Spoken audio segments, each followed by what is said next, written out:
Cool. So, what are inverse? The next question that we have today is what are inverse operations?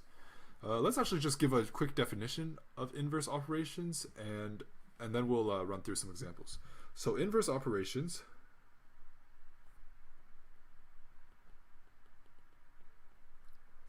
are basically an operation that undoes, like if you have a regular operation and then an inverse operation occurring like immediately after each other, they will get you exactly back to where you started. So they're kind of like they undo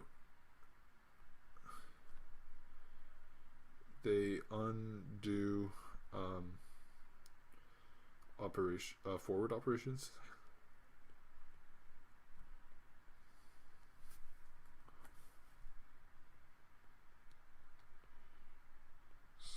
If happen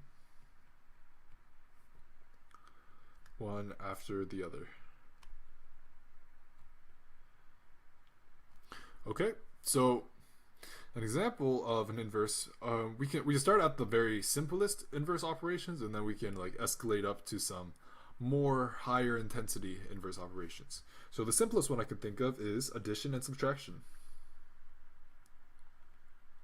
Addition and subtraction.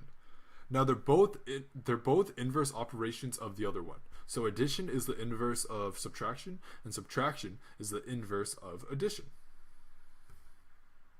So an example, if we have like x plus a minus a, minus a, that's equal to x. And that is because the plus a and the minus a, these are inverse operations, neutralize each other.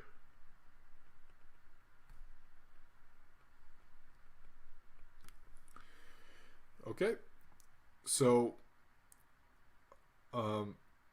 yeah, this will be useful in a lot of different areas of algebra. If you know the inverse operation, you can send things to like the other side. Okay, and the next pair of inverse things we know is multiplication and division. Multiplication and division. So if you divide by something, it's the same as multiplying its reciprocal.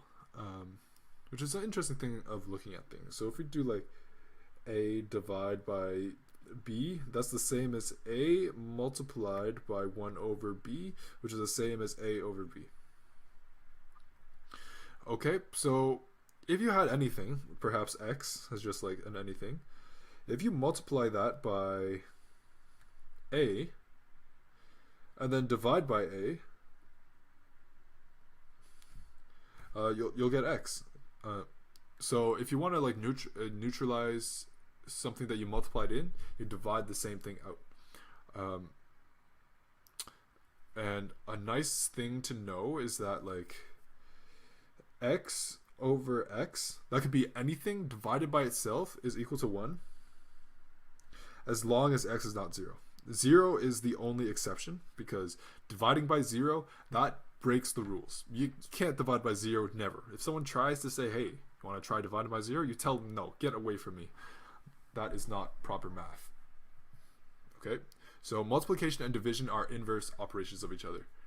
Now the next pair, this gets a little bit more intense, is powers and roots.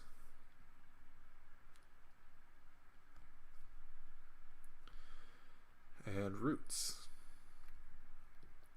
So I think the thing that we're probably most familiar of or with is like the square root of something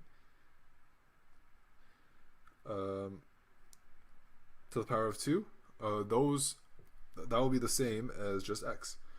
So the root and the power are kind of like inverse operations of each other. To undo the root, you square it.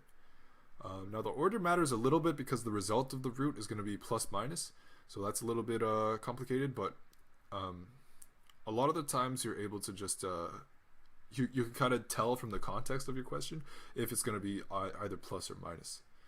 Okay, but it doesn't just have to be like powers of 2 and roots of and square roots. Like a more general thing would be like to the power of n, the nth root of x to the power of n, that's equal to x. So if you want to undo a root, raise it to the power.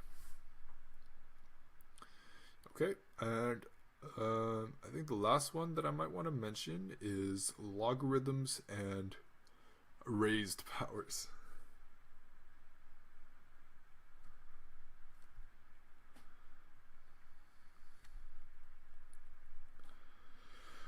So the thing with logarithms and raised powers is that they also kind of they're able to neutralize each other. So the general equation is that a log of base of x, if that is the power of the base, that means it's equal to just x. So if you're trying to pull something out of its logarithm, set it as the power of the exponent. And it works the other way as well. So if you have like, I don't know, base, let's just call it base b to the power of x, and you're trying to get the x out, you can just hit it with the log of the base. And that will tell you the x.